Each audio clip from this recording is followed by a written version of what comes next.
O auxílio moradia do judiciário, ele é um escárnio. É o exemplo claro daqueles que querem limpar a República sem olhar o próprio quintal. Olha só em 2017 foram 400 milhões de reais gastos em auxílio moradia. Isso dá para construir 5 mil casas populares por ano. Em um ano, 5 mil casas populares, se os juízes que têm casa e mansão deixassem de receber esse absurdo, esse privilégio do auxílio moradia. No caso de um juiz, o auxílio moradia de um juiz em um ano é uma casa popular retirada do povo brasileiro, das pessoas que mais precisam. Isso é um absurdo, isso precisa ser enfrentado. Os privilégios do judiciário são um assinte para a democracia. É uma coisa impressionante como o judiciário brasileiro é uma caixa preta. O executivo, com todos os problemas, a cada 4 anos tem algum grau de controle da sociedade. O legislativo é a mesma coisa. O judiciário. Quem controla o judiciário? Quem fiscaliza o judiciário? Nós precisamos ter um Conselho Nacional de Justiça aberto à sociedade. Nós precisamos acabar com os privilégios. Juiz que é pego vendendo sentença, a punição dele é aposentadoria integral até o fim da vida. O Sérgio Moro mesmo recebe acima do teto constitucional e está aí pagando de paladino da moralidade. Recebe auxílio moradia, né? O juiz recebendo 4 mil reais por mês de auxílio moradia tendo mansão. Tem que acabar com essa farra do judiciário. Né? O judiciário está cheio de privilégios, não tem nenhum grau de controle social e agora resolveu fazer política. Defendo a liberdade do Lula porque ele foi vítima de uma farsa judicial, de uma condenação sem provas. Olha só, o Temer, contra o Temer, tem gravação dele no porão do palácio, tem mala de dinheiro filmada na calçada e o Temer está governando o Brasil. Contra o Aécio, tem gravação dele pedindo dinheiro explicitamente para o Joesley, dizendo até que ia matar o primo antes de delatar, e o Aécio está no Senado. Contra o Lula, não tem um extrato, não tem uma gravação, não tem uma mala, e o Lula está preso em Curitiba. É evidente que é uma prisão política. Nós não podemos aceitar prisões políticas. Isso afeta não apenas o Lula, não apenas o PT. Isso é contra a democracia no nosso país. Foi montada uma farsa judicial contra o Lula para retirá-lo das eleições e para colocá-lo na prisão. Por isso nós lutamos pela liberdade do Lula e seguiremos lutando até o fim. Olha, acreditar que armar a população vai reduzir a violência é a mesma coisa que querer distribuir cachaça para acabar com o alcoolismo. Né? É um contrassenso, é um absurdo. E todos os estudos mostram isso. Nos lugares onde as pessoas têm mais arma, isso só aumenta a insegurança. Porque as pessoas reagem de uma maneira mais ofensiva. Porque a arma dá uma falsa sensação de segurança. E na medida em que todos podem estar armados, qualquer pequeno conflito pode gerar morte. Qualquer briga de trânsito pode gerar homicídio. Armar a população não gera mais segurança. Armar a população gera uma sociedade mais violenta. O caminho para um projeto de segurança pública que efetivamente dê segurança para a sociedade é enfrentar um abismo social, é reformar profundamente a polícia e não essa demagogia de armar as pessoas. Eu acredito que o centro de uma reforma política é reverter a forma como o sistema político se organiza no Brasil. Hoje nós temos um sistema político capturado pelos grandes interesses econômicos, com as bancadas de interesse no parlamento, com financiamento de campanha eleitoral, depois sendo pago com favorecimento aos interesses dessas empresas, e fechado a participação popular. Democracia não é só ir lá e apertar um botão a cada 4 anos. Democracia não pode ser cheque em branco e depois os parlamentares, o presidente, quem for eleito define o que fazer. É isso que gera a desesperança e a crise de representação que nós temos hoje. A reforma política que o Brasil precisa é ter transparência e participação da sociedade no dia a dia, nas principais definições da política e não só ir lá, apertar um botão e voltar para casa. A democracia não pode terminar às 5 horas da tarde do dia 7 de outubro. Nós nunca podemos esquecer que meio de comunicação é concessão pública. Precisa servir ao conjunto da sociedade. Não pode servir só aos interesses políticos dos grupos empresariais que controlam. Nós temos que fazer a Constituição ser cumprida. A Constituição brasileira é clara. Ela diz que não pode ter monopólio nas comunicações. Hoje existe. Ela diz que não pode ter propriedade cruzada. Ou seja, que uma mesma empresa vai ter jornal, televisão, TV a cabo, revista. Nós sabemos que hoje existe. E ela diz também que não pode ter concessão de televisão e rádio para político. Hoje é o que mais tem. Então, façamos cumprir a Constituição, a começar por aí. Isso implica também ampliar a diversidade de vozes. Não é possível que 6 famílias definam o que o povo brasileiro vai escutar e vai assistir. Né? Nós temos que ter vozes mais diversas para permitir uma mídia plural. É isso que faz falta hoje no Brasil. É impressionante como setores da classe média alta e da elite brasileira se manifestam com ódio, com intolerância. Pensam o mundo e a política através das suas próprias vísceras.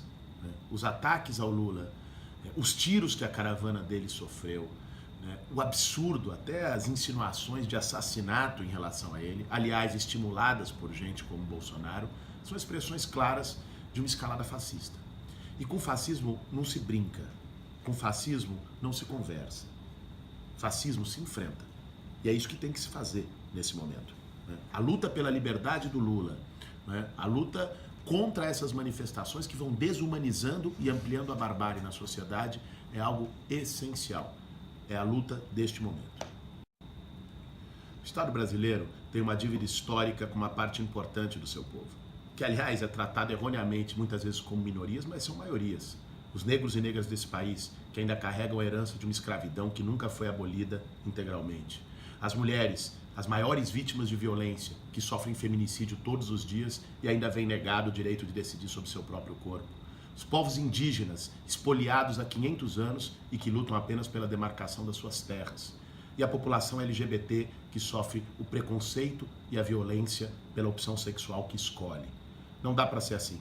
Nós temos que enfrentar essa dívida histórica. Um governo nosso vai ser um governo da diversidade, onde todos esses setores vão ter participação e voz ativa na definição das políticas. Olha, nenhum país consegue colocar sua economia a serviço das maiorias sem investimento público. Não é a sociedade que tem que servir a economia, é a economia que tem que servir a sociedade. Investimento público em infraestrutura urbana, infraestrutura de transportes, que ao mesmo tempo que gera emprego, proporciona ao país melhores condições econômicas. Investimento público em infraestrutura social, em educação, em saúde, em moradia popular, que você reduz o abismo social brasileiro, garante um investimento de longo prazo no povo e, ao mesmo tempo, gera emprego de imediato. E combater o desmando do mercado financeiro, a farra dos bancos com juros exorbitantes, com o maior spread bancário do mundo, não é? E que, na verdade, impede a circulação para crédito popular. Essas são as medidas básicas. Olha, a nossa candidatura está apresentando um projeto de país. E a razão de ser dela é esse. A minha candidatura com a Sônia Guajajara, o PSOL, a Aliança de Movimentos Sociais que está nisso. Agora, a questão do Lula é uma questão de defesa da democracia. Quem achar que os ataques ao Lula é só contra ele e o PT, não está entendendo a gravidade do que ocorre hoje no Brasil. E é por isso que nós estamos na linha de frente da defesa do Lula nesse momento. Tive com ele no Sindicato dos Metalúrgicos nesses dias, defendendo a resistência. Estarei com ele amanhã em Curitiba, vamos lá visitá-lo. E estarei no próximo período, depois de amanhã, irei a Portugal para fazer uma denúncia da prisão do Lula e dos ataques à democracia no Brasil. Esse é um momento de muita resistência. Defender Lula, defender a sua liberdade, é defender a democracia brasileira. Bolsonaro é produto da desesperança, é produto da desilusão, do medo. Bolsonaro é aquele que canaliza a crise de representação, um certo vazio político hoje na sociedade, pelo lado do medo e da insegurança. E vejam, isso a própria psicanálise diz. Quando as pessoas têm medo, as pessoas agridem em troca. Aqueles que agridem mais, que bradam mais, são os mais inseguros.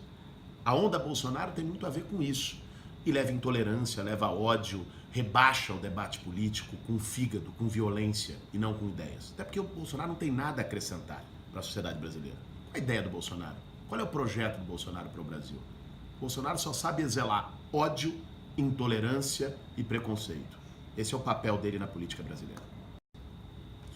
Não tem saída para tirar o Brasil desse buraco sem investimento público. Investimento público, evidentemente, precisa de arrecadação, de recurso. Isso significa fazer reforma tributária progressiva. Só com taxação de lucros e dividendos no país, que hoje não se tem, o Brasil é um dos poucos países do mundo que não tem, dava para arrecadar cerca de 100 bilhões de reais por ano. Com 100 bilhões de reais por ano, se cria 2 milhões de vagas na universidade pública. Hoje, 5,5% do PIB vai para a educação. E desses 5,5%, apenas 1% é da União. Então, precisa ter mais investimento federal em educação, não apenas no ensino superior, mas também na educação básica do país. Para isso, é reforma tributária progressiva, taxar quem tem mais. Olha, depois do golpe de 2016, se abriu a porteira da instabilidade institucional no Brasil. Nada mais é impossível, né? Retirar uma presidente eleita para botar uma quadrilha no lugar. Depois vai tendo um retrocesso democrático um atrás do outro. Salvam o Temer num balcão de negócio escancarado no Congresso. Condenam o Lula numa farsa judicial. Prendem o Lula a partir dessa farsa judicial. Depois um general vem e bota a faca no pescoço do Supremo e ameaça a sociedade, como fez o general Vilas Boas antes do julgamento do Lula. O próprio colunista Noblat disse no Twitter que conversou com fontes do governo Temer, ministros que teriam dito que estavam cogitando não ter eleição. Então é evidente que a sociedade tem que estar atenta e numa luta democrática contínua. Soltar pitbull é fácil, difícil é prender depois. Esse é o momento que nós estamos. Eu muito cedo comecei uma atuação no movimento estudantil, secundarista, com grêmio em escola, lutando por mais educação. Depois me aproximei das lutas populares nas periferias e há 16 anos atuo no MTST. É uma luta muito digna e muito justa, né? Para mim, o que está em jogo é lutar para que todas as pessoas possam ter as oportunidades que eu tive.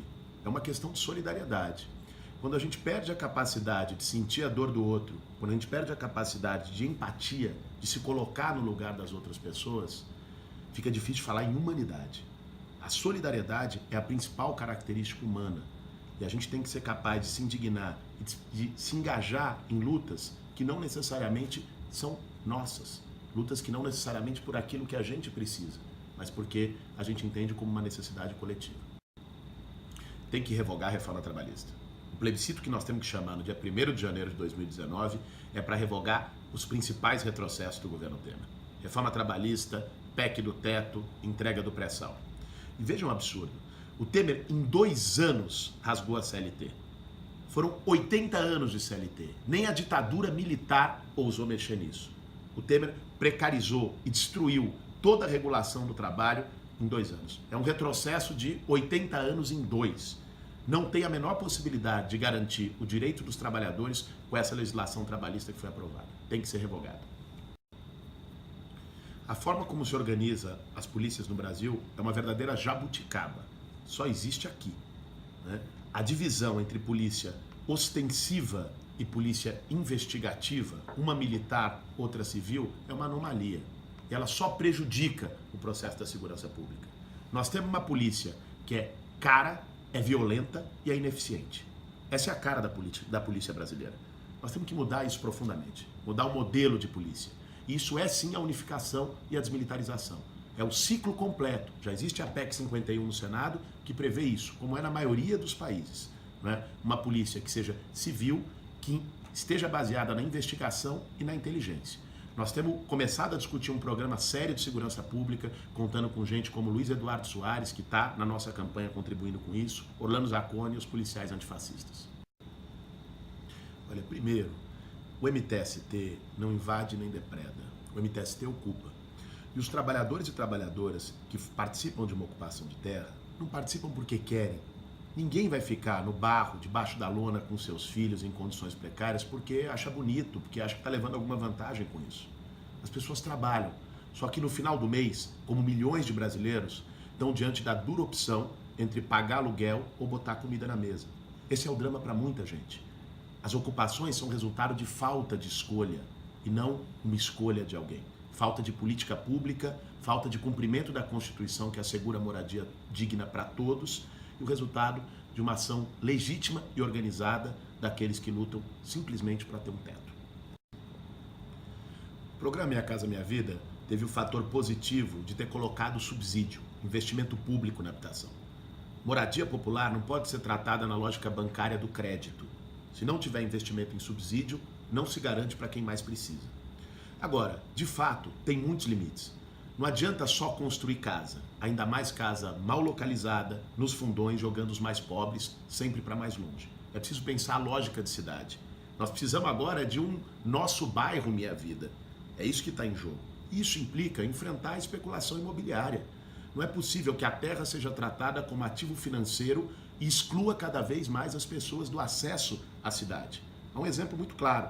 Nós temos 6 milhões e 200 mil famílias sem casa e 7 milhões de imóveis vazios no Brasil. É disso que se trata.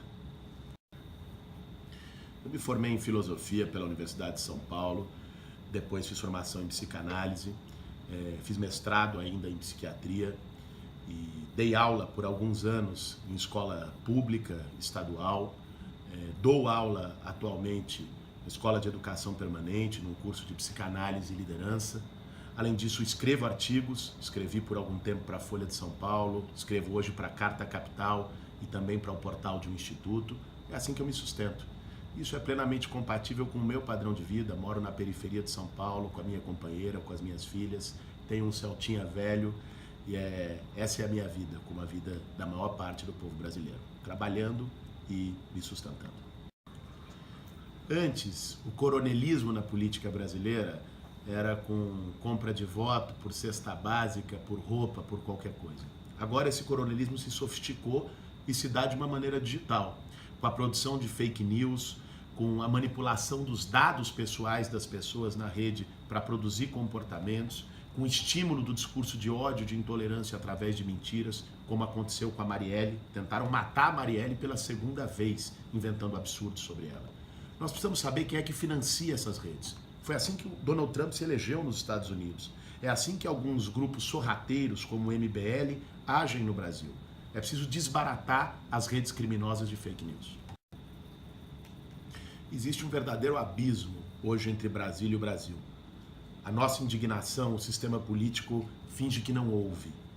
Na verdade, os temas essenciais, que é enfrentamento da desigualdade abissal que nós temos. 6 pessoas têm mais que 100 milhões de pessoas.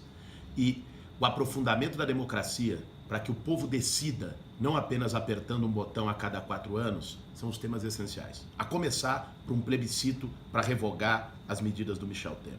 Essas propostas que a gente leva, e a gente acredita que essa é a saída. Eu e a Sônia Guajajara temos apresentado na nossa chapa isso como proposta para o Brasil. Olha, o Estado brasileiro hoje funciona como um Robin Hood ao contrário. Tira dos pobres e da classe média por meio de um sistema tributário injusto e dá aos ricos por meio das taxas de juros mais altas do mundo. Essa é a realidade. Tem que fazer uma reforma tributária progressiva para combater a desigualdade. Isso implica taxar grandes fortunas, tributar lucros e dividendos, aumentar a alíquota sobre herança e, ao mesmo tempo, reduzir os impostos dos mais pobres e da classe média. Isso implica aumentar a incidência de imposto sobre renda, propriedade e capitais e reduzir a incidência de imposto sobre consumo. Hoje no Brasil, 51% de toda a arrecadação é sobre consumo e menos de 20% sobre a renda. Isso é um retrocesso, está na contramão, inclusive, da maioria dos países do mundo. O financiamento do Estado brasileiro vai se dar com reforma tributária progressiva.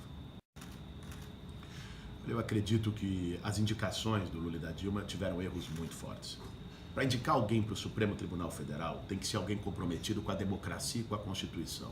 Não alguém comprometido com a vaidade, que vai querer aparecer bem no telejornal da noite, né?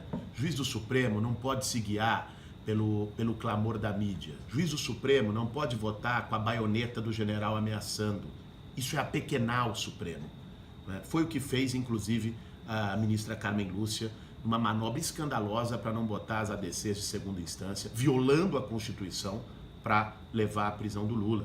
Supremo não pode ser trampolim para alguém que quer alçar voos mais altos, né? Quem está no Supremo tem que fazer justiça e assegurar a Constituição, não se comportar como chefe de partido político. Nós precisamos mexer na Previdência, mas não mexer, como o Temer está fazendo de maneira covarde, com o trabalhador que ganha um salário mínimo, BPC, reduzir a idade mínima. Não é por aí o caminho. Para mexer na Previdência tem que mexer nos privilégios. Privilégio da cúpula dos poderes, judiciário, legislativo e executivo, privilégios dos militares, que tem um regime previdenciário deslocado da realidade, cobrar as dívidas das grandes empresas. É 450 bilhões de reais que as grandes empresas devem para a Previdência. Vamos mexer aí. Por que o Temer não tocou nessa ferida? Qual é o medo que tem? Reforma da Previdência é isso, não atacar trabalhador e a maioria dos servidores públicos, enfim, os mais pobres. A conta tem que ir para o andar de cima, não para o andar de baixo. O PSOL está acompanhando as investigações de perto e exigindo justiça para o Marielle. Nós queremos saber quem matou e, sobretudo, quem mandou matar a Marielle e o Anderson. Mas não só o PSOL quer saber disso, o Brasil quer saber disso. O crime contra a Marielle, a execução dela, foi uma barbárie, foi um crime político contra uma das lideranças mais promissoras, mais combativas do Rio de Janeiro, uma mulher negra vinda da favela, que denunciava abusos policiais, que era contra a intervenção no Rio. Nós exigimos justiça.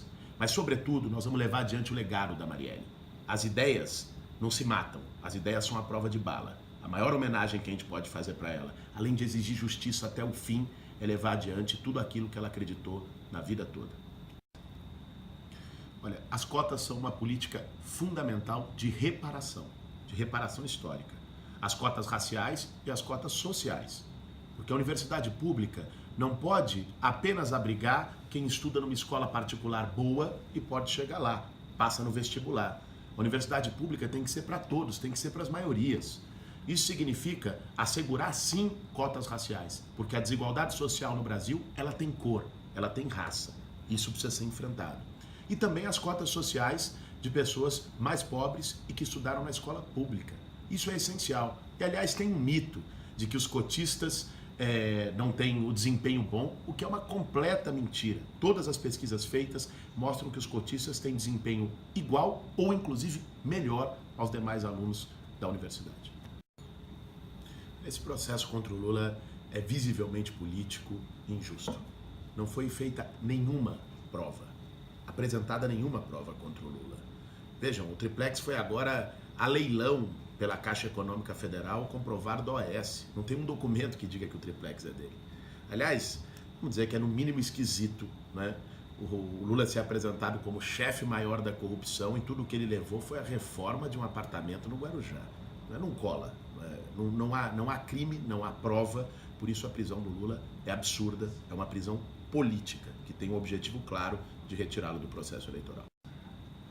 O momento é muito grave no Brasil, momento de escalada de violência política, de crescimento da extrema-direita representada por um tipo igual ao Bolsonaro, da prisão do Lula, né? Isso precisa ser enfrentado com muita unidade pela esquerda e pelos setores democráticos.